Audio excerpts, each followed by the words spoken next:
Hello guys, welcome back. Festivities are here and it is time to welcome the elephant-headed deity, everyone's favorite, the Lord Ganesha. The Ganesha festival cannot be completed without his favorite Modak.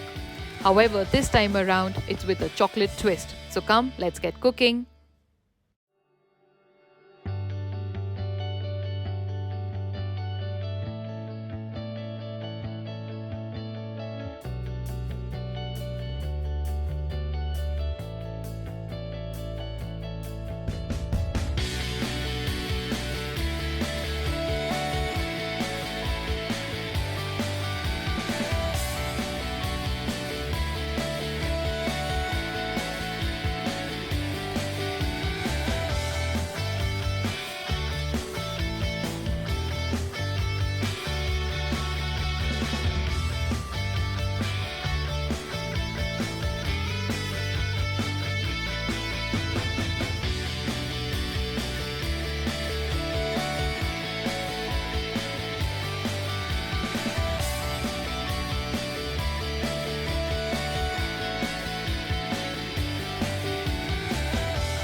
Impress Bappa and your family with these mouth-watering chocolate stuffed Modak and celebrate the occasion. Signing off now. See you in the next video. Let's meal.